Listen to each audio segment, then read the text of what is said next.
Bismillahirrahmanirrahim. Assalamu alaikum. I am Kiran Shehzad presenting my second lecture of class 3 from Islamiyat book topic Masjid की अहमियत और एहतराम. Here's your book title page. Let's get started.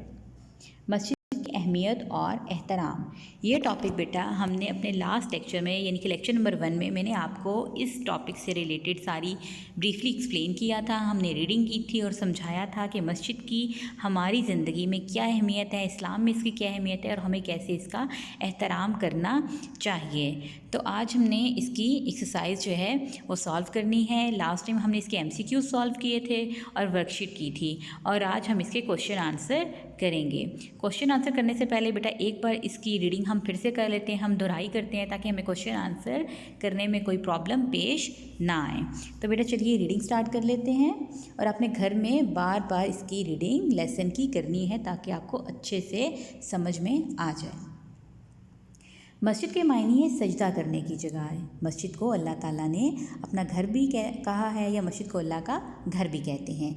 मस्जिद वो जगह है जहाँ मुसलमान 5 मरतबा इकट्ठे होकर बाजमात नमाज अदा करते हैं.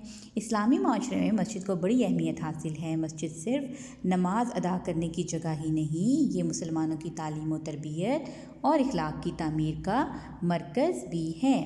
मस्जिद इस्लामी माशरे की दीनी, इखलाकी और रूहानी इस्लाह का बड़ा ज़रिया है. ये मुसलमानों में मोहब्बत और अखुवत का जज्बा पैदा करती है. जब मुसलमान 5 मरतबा एक इमाम के पीछे खड़े होकर नमाज़ पढ़ते हैं तो एक सफ़ में खड़े होने से उनमें ज़ात पात, रंग व नस्ल और मीर गरीब का फ़र्क ख़त्म हो जाता है. नमाज से फ़ारिग होकर वो एक दूसरे की खैरियत और दरियाफ़्त करते हैं और अगर किसी को मदद की ज़रूरत हो तो एक दूसरे की मदद करने की कोशिश करते हैं.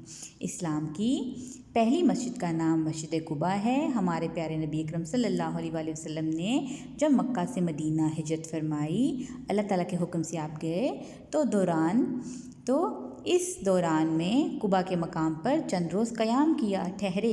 इसी क़याम के दौरान इस मस्जिद की तामीर की गई.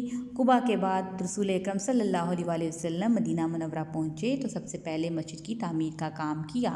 इस मस्जिद को मस्जिद नबवी सल्लल्लाहु अलैहि वसल्लम कहते हैं. मस्जिद इबादत करने की जगह है.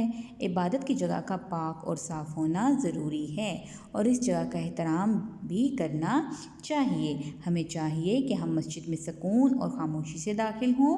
मस्जिद में ऊंची आवाज़ में बात ना करें और ना ही कोई लड़ाई झगड़ा करें.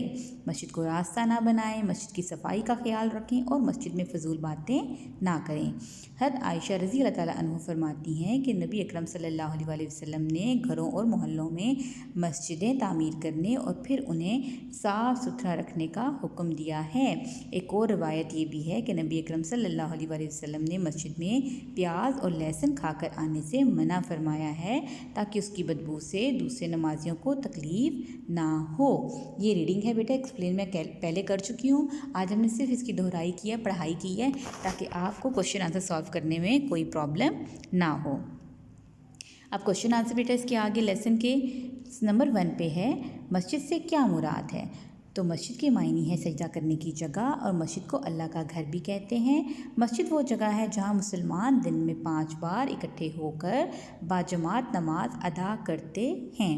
नंबर 2, इस्लामी माशरे में मस्जिद की क्या अहमियत है. तो इस्लामी माशरे में मस्जिद को बड़ी अहमियत हासिल है. मस्जिद सिर्फ नमाज अदा करने की जगह ही नहीं बल्कि ये मुसलमानों की तालीम और तरबियत और इखलाक की तामीर का मरकज़ भी है. नंबर थर्ड पे है हुजूर सल्लल्लाहु अलैहि वसल्लम हिजरत करके कहाँ आए और सबसे पहला क्या काम किया.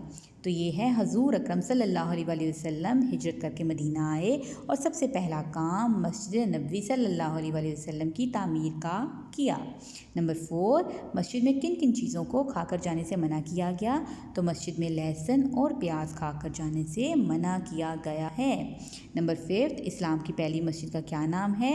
तो ये है मस्जिद कुबा. और नंबर 6 लास्ट क्वेश्चन है आपका, मस्जिद के एहतराम के लिए किन बातों का ख्याल रखना चाहिए. तो नंबर 1 पे बेटा आ गया कि मस्जिद में सुकून और ख़ामोशी से दाखिल हों। नंबर 2, मस्जिद में ऊंची आवाज़ में बातें ना करें। नंबर 3, मस्जिद को रास्ता ना बनाएं। और नंबर 4 है मस्जिद की सफाई का ख्याल रखें। यहाँ तक बेटा आपकी इस लेसन मस्जिद की अहमियत और एहतराम के सारी एक्सरसाइज सॉल्व होगी। हमने MCQs कर लिए थे इसके, और उसके बाद क्वेश्चन आंसर थे। 6 क्वेश्चन आंसर हैं। ये क्वेश्चन आंसर बेटा आपने अच्छे से अपने नीट रजिस्टर पे, जो आपका रजिस्टर नंबर 1 है, उस पर आपने पेज रेडी करना है। आपने सबसे पहले मार्जिन ड्रॉ करनी है, फिर आपने डेट, घर का काम और डे लिखना है। फर्स्ट लाइन पे आप लिखेंगे उन्वान, मस्जिद की अहमियत और एहतराम, और उसके बाद बेटा आपने अपने 6 के 6 क्वेश्चन लिखने हैं। और लिखने के साथ साथ बेटा आपने क्वेश्चन याद भी करने हैं। और लिखने के लिए आपने 1 लाइन स्किप करनी है, जैसे कि आप क्लासरूम में करते थे। 1 लाइन स्किप करके लिखना और थोड़ा सा डिस्टेंस देना है वर्ड्स में, और खुशखत लिखना है, नीट, ताकि आपको बाद में खुद से भी याद करने के लिए कोई प्रॉब्लम ना हो। यहाँ तक सारा काम बेटा इस चैप्टर का हो गया। अब आप इसे अच्छे से लिखिए और याद कीजिए। Okay, thank you so much students, take care, अल्लाह हाफिज़।